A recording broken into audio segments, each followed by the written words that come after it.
दोस्तों, क्या आपने कभी सोचा है कि एक फ्लैगशिप प्रोसेसर आपको कभी भी किसी मिड रेंज स्मार्टफोन या किसी भी बजट कैटेगरी के स्मार्टफोन में देखने को क्यों नहीं मिलता? मेरा कहने का मतलब ये है कि स्नैपड्रैगन 865 आपको 20-25 हज़ार के फ़ोन में देखने को क्यों नहीं मिलता? वो एक नया प्रोसेसर है तो चलो उसे हटा देते हैं, लेकिन पुराने प्रोसेसर का क्या? जैसे स्नैपड्रैगन 855, 855 प्लस आपको किसी भी 20-25 हज़ार के फ़ोन में देखने को क्यों नहीं मिलता? तो चलिए आज की इस वीडियो में हम इसी के बारे में बात करते हैं और पता लगाते हैं कि आखिर काफ़ी सारी कंपनीज इस चीज़ को क्यों अवॉइड करती हैं और इसके पीछे की असली सच्चाई क्या है। तो वीडियो पसंद आए तो वीडियो को लाइक कर सकते हो and consider subscribe for more future content. और सबसे ज़रूरी बात, stay at home, stay safe. So friends, stay tuned with us till the end and let us get started with the today's video titled Why No Flagship SoC in Budget Phones।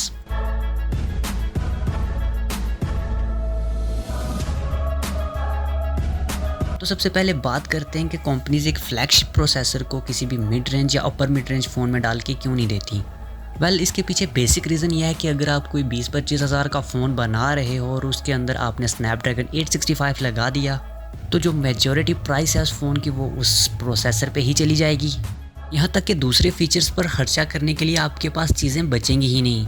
तो यहाँ पे सबसे बड़ा reason यही है कि processor की कीमत बहुत ज़्यादा होती है और ऊपर से देखा जाए तो एक SoC लेना ही इनफ नहीं होता, उसके साथ आपको एक फ़ास्ट स्टोरेज, फास्ट रैम चाहिए होती है। तो चलिए मान लीजिए कि आपने पावरफुल प्रोसेसर तो लगा दिया, लेकिन उसके साथ अगर आपने स्लो स्टोरेज और स्लो रैम लगा दी तो क्या होगा? तो ऐसा करने से फ़ोन ही स्लो हो जाएगा और पावरफुल प्रोसेसर लगाने का कोई मतलब ही नहीं बचेगा। तो यहाँ पे आप एक बात समझ सकते हैं कि अगर कोई कंपनी फ्लैगशिप प्रोसेसर एक फ़ोन में डालती है तो उसके साथ फ्लैगशिप स्पेसिफिकेशंस भी उसे देनी पड़ती हैं, जैसा कि फ़ास्ट स्टोरेज, फास्ट रैम। तो देखा जाए तो इन सब चीज़ों की कीमत और ज़्यादा होती है। तो डेफिनेटली यहाँ पे अगर बात की जाए स्नैपड्रैगन 865 की, तो वो तो एक 5G चिप है। तो अगर कोई भी कंपनी इस प्रोसेसर को लगाएगी तो 5G मॉडेम पे वो ज़बरदस्ती खर्चा कर ही रहे हैं, हालांकि वो उसे चाहे इनेबल रखें या डिसेबल रखें। बट अगर वो 5G मॉडेम को इनेबल करते हैं तो एंटीनास पे अलग खर्चा आएगा। तो इस तरह से देखा जाए तो फ़ोन की कीमत ज़्यादा हो जाएगी। तो दूसरे फीचर्स पे खर्चा करना या फिर दूसरे फीचर्स में कहीं ना कहीं कोई कॉम्प्रोमाइज़ करना पड़ेगा, जैसे कि डिस्प्ले हो गया, बैटरी हो गई, कैमराज हो गए, फास्ट चार्जिंग हो गई और ऐसी काफ़ी ज़्यादा चीज़ें हो सकती हैं। और सबसे बड़ा नुकसान ये है कि ज़्यादातर लोग प्रोसेसर देख के फ़ोन नहीं खरीदते, लोग दूसरे और कई फीचर्स भी देखते हैं फ़ोन के अंदर। मान लीजिए अगर प्रोसेसर ही सब कुछ होता तो ओप्पो, वीवो कब के बंद हो चुके होते। मतलब क्या आप भी जानते हो यार कि प्रोसेसर एक फैक्टर होता है, यानी कि one of the key point होता है। बट ये सिर्फ ओनली पॉइंट नहीं है, इसके अलावा और भी काफ़ी सारी चीज़ें मैटर करती हैं।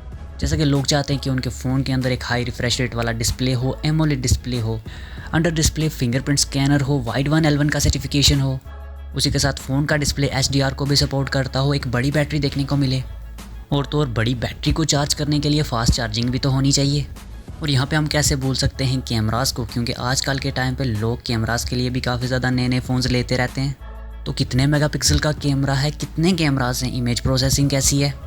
तो देखा जाए तो इन सब चीज़ों पे भी खर्चा करना पड़ता है और धीरे धीरे अगर आप स्पेसिफिकेशंस फ्लैगशिप लेवल की फ़ोन के अंदर डालने लगे तो एंड पे आप एक फ्लैगशिप फ़ोन ही बना डालोगे बजाय के 20-25 हज़ार का फ़ोन बनाने के। तो देखा जाए तो ये बात बिल्कुल एक फैक्ट है। मतलब कि कोई भी कंपनी अगर एक फ्लैगशिप फ़ोन बनाएगी तो उसके अंदर सारी चीज़ें वो टॉप नॉच रखना चाहेगी। बट अगर वो उसे किसी सस्ते फ़ोन में लगाएगी और उसके अंदर एक फ्लैगशिप प्रोसेसर देगी और बाकी चीज़ों पे अगर उसने कहीं कॉम्प्रोमाइज़ कर दिया तो डेफिनेटली वो फ़ोन इतना ज़्यादा चलेगा नहीं।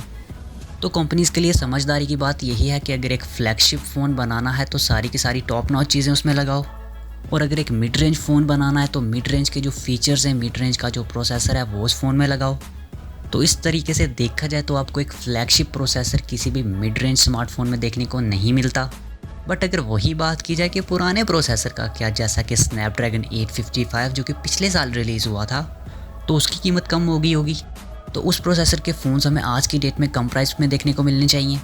यहाँ पे देखा जाए तो ये भी काफ़ी ज़्यादा अच्छा क्वेश्चन है और काफ़ी ज़्यादा कंपनीज ऐसा करती भी हैं। बट मेन रीज़न ऐसा ना करने का ये है कि जो क्वालकॉम है वो जब भी अपनी नई जनरेशन का प्रोसेसर बनाती है तो वो पिछली जनरेशन का प्रोसेसर बनाना ही बंद कर देती है। मेरा कहने का मतलब ये कि स्नैपड्रैगन 865 आया तो स्नैपड्रैगन 855 की मैन्युफैक्चरिंग ही बंद हो गई होगी और स्नैपड्रैगन 845 तो मिलना भी बंद हो चुका होगा। तो यहाँ पे आप एक बात समझ के रख सकते हैं कि क्वालकॉम फ्लैगशिप प्रोसेसर का रेट गिराने के बजाय उसे मैन्युफैक्चर करना ही बंद कर देती है। तो इसलिए देखा जाए तो कंपनीज़ को मजबूरन उनका नया लेटेस्ट प्रोसेसर ही खरीदना पड़ता है। बट इसके साथ साथ एक और ख़ास बात यह है कि मान लो कि पिछले साल अगर किसी कंपनी ने एक बल्क में बड़ा ऑर्डर दिया स्नैपड्रैगन 855 का और उस प्रोसेसर की बहुत सारी यूनिट्स ख़रीद डाली, तो डेफिनेटली जब कोई कंपनी बल्क में ऑर्डर देगी तो वो जो प्रोसेसर होगा वो उसे काफ़ी कम प्राइस में ख़रीद सकती है। तो मान लीजिए ऐसा ही कंपनी ने कर दिया और उस प्रोसेसर पे मल्टीपल फ़ोन्स भी निकाल दिए, लेकिन उसके बावजूद काफ़ी सारे प्रोसेसर बच गए।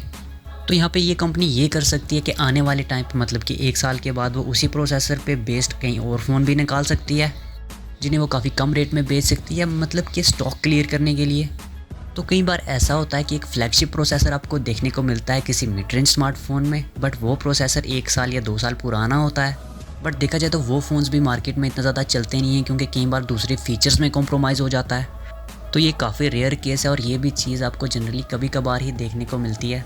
तो ओवरऑल बात कहने का मकसद यह है कि जो कंपनीज़ हैं वो प्रीफर करती हैं फ्लैगशिप टेक्नोलॉजी को फ्लैगशिप हार्डवेयर के लिए, मिड रेंज वाली चीज़ को मिड रेंज तक ही देना चाहती हैं और बजट वाली चीज़ को बजट रेंज तक ही देना चाहती हैं, और सिर्फ प्रोसेसर पे ही इतना ज़्यादा फोकस नहीं करती, क्योंकि कंपनीज़ को भी ये बात पता है कि जो प्रोसेसर होता है उसे सिर्फ टेकीज़ और गीक्स पसंद करते हैं। बाकी जो नॉर्मल जनता है उन्हें तो प्रोसेसर के बारे में सही से इन्फॉर्मेशन भी नहीं होती, तो लोग दूसरे फीचर्स पे ज़्यादा कंसंट्रेट करते हैं।